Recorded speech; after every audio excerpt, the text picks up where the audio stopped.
السلام عليكم ورحمة الله وبركاته. أهلا وسهلا بكم أعزائي المشاهدين في حلقة جديدة من سلسلة البرامج التعليمية على الأجهزة الكهربائية من شركة أبناء علي أبو صلاح. في حلقة اليوم سوف نقوم بشرح طريقة تشغيل غسالة الميديا العالمية 9 كيلو 1400 دورة عصر للملابس، فيها العديد من البرامج سنقوم بشرحها كما يلي. في البداية هنا جارور المسحوق، هذا مفتاح البرامج، وهذا لوحة البرامج الإضافية، وهنا مفتاح التشغيل الرئيسي.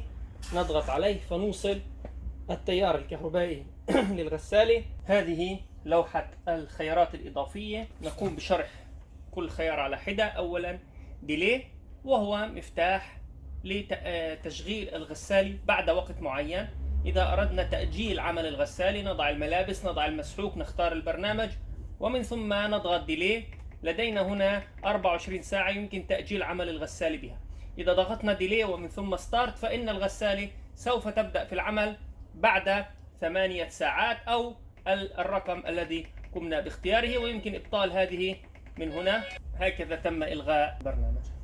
مفتاح تمبريتشر، وهو مفتاح درجة الحرارة. نستطيع التحكم بدرجة حرارة الملابس، إما 0 أو 20 30 40 60 90.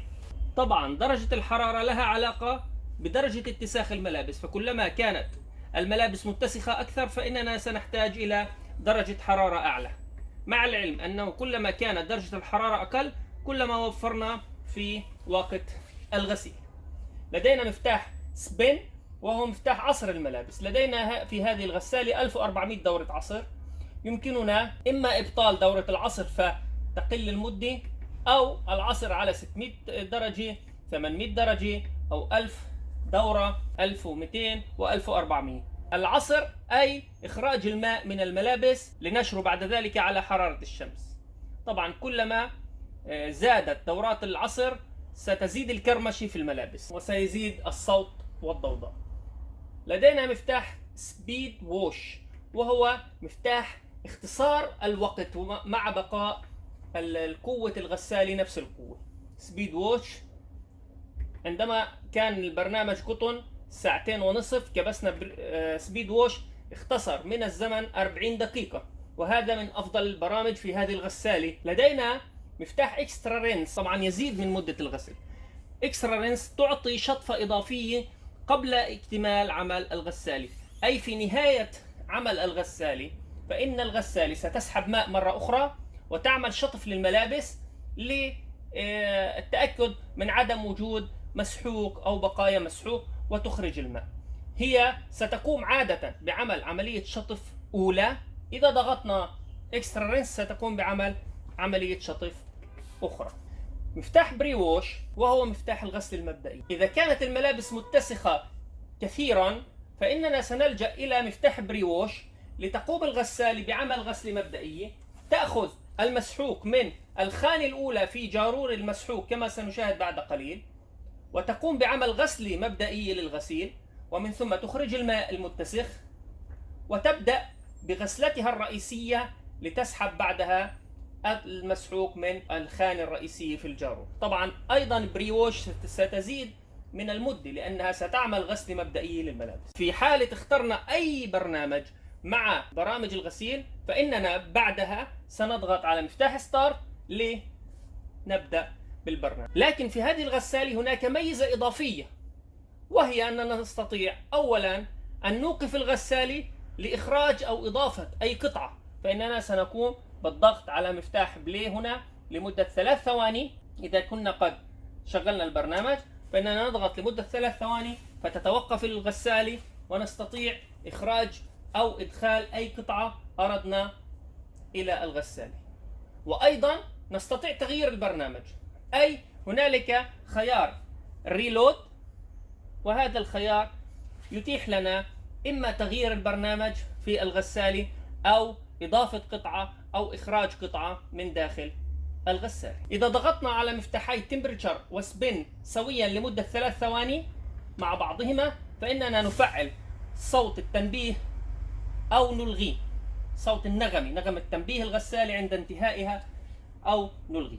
إذا ضغطنا على مفتاحي إكسترا رينس وبريوش سويا فإننا سنفعل قفل الأطفال، وأيضا إذا ضغطنا مرة أخرى عليها لمدة 3 ثواني فإننا سنقوم بإلغاء قفل الأطفال. الآن لدينا البرامج. أول برنامج برنامج القطن، وهو برنامج خاص بالملابس القطنية التي دائما تغسل كل يوم، أو معظم الملابس التي لدينا والملابس الداخلية هي ملابس قطنية للملايات وأغطية اللحافات، أكياس المخدات والملابس الداخلية والعباءات. لدينا برنامج سينثيتيك، وهو الغسيل المكون من مواد اصطناعية حساسة أو المواد الناعمة. طبعا هنا يفضل أن تكون درجة الحرارة 40. برنامج بيبي كير، وهو الخاص بملابس الأطفال لعناية أكثر بملابس الأطفال. لدينا برنامج جينز، وهو مخصص أيضا لملابس المصنوعة من الجينز، بلاطين الجينز وما شابه ذلك. طبعا الحرارة المدة 2 إلا ربع، ويمكن الضغط على سبيد ووش فيقل الوقت أكثر.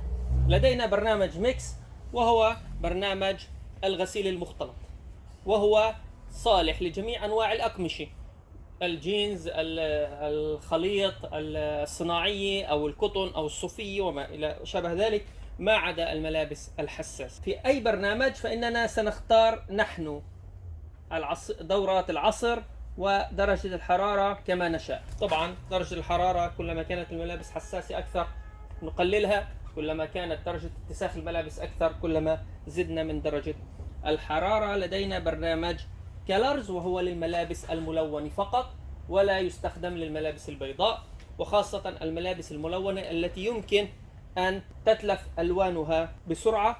لدينا برنامج درين أونلي، هذا البرنامج يقوم بتصريف الماء من داخل الغسالة، هو فقط لتصريف الماء، لن يقوم بعمل أي شيء، فقط سيخرج الماء من داخل الغسالة. لدينا برنامج سبين أونلي، وهو برنامج العصر فقط، فلو قمنا مثلا بغسل ملابس على المغسلة أو خارج الغسالة نقوم بوضعها، نضغط على مفتاح سبين فستقوم الغسالة بعصر هذه الملابس دون غسلها. لدينا برنامج رينس أند سبين، وهذا البرنامج خاص بعملية شطف الملابس ومن ثم عصرها، أي أنها الغسالة ستقوم بسحب الماء. في برنامج سبين أونلي لن تقوم بسحب الماء، في برنامج رينس أند سبين فإنها ستقوم بسحب الماء وعمل شطف للملابس ومن ثم عصرها ومن ثم إخراج الماء. لدينا برنامج وول، وهو برنامج الغسيل المصنوع من الصوف، وهذا البرنامج خاص بالملابس الصوفية التي تكون حساسة عادة للغسل في غسالات الأوتوماتيك. لدينا برنامج ديليكيت، وهو برنامج الغسيل الحساس. في هذا البرنامج كما نشاهد قلت درجة العصر، ستقل درجة الحرارة إلا إذا قمنا نحن بتغييرها. في برنامج ديليكيت برنامج الغسيل الحساس للحماية من تلف الملابس. لدينا برنامج كويك، وهو برنامج ربع ساعة، من أفضل البرامج. إذا كان لدينا ملابس بقدر 2 كيلوغرام مثلا فإننا سنضعها على برنامج كويك وتقوم الغسالة بغسلها بربع ساعة فقط. لدينا أيضا برنامج سبورت وير، وهو برنامج غسل الملابس الرياضية، ملابس الجري والرياضة وما إلى ذلك، تغسل على برنامج سبورت وير مدة 45 دقيقة. كما نشاهد دورة العصير زادت إلى 1200 وستزيد درجة الحرارة أوتوماتيكيا. لدينا أيضا برنامج الهاند ووش، وهو الغسيل الذي يغسل باليد فقط. هنالك بعض الملابس التي تتلف في الغسالات الأوتوماتيك ولا تغسل إلا باليد. في هذه الغسالة هنالك خاصية غسل الملابس بطريقة يدوية هاند ووش وتحافظ عليها من التلف. لدينا برنامج كوتون إيكو، وهو نفس برنامج الكوتون، ولكن في هذا البرنامج ستزيد المدة ولكن مع تقليل سحب الماء وتقليل الكهرباء، أي أن في برنامج كوتون إيكو نوفر في الماء والكهرباء ولكن تزيد مدة الغسيل. أخيرا نشير إلى أن هنا يوجد برنامج ماي سايكل.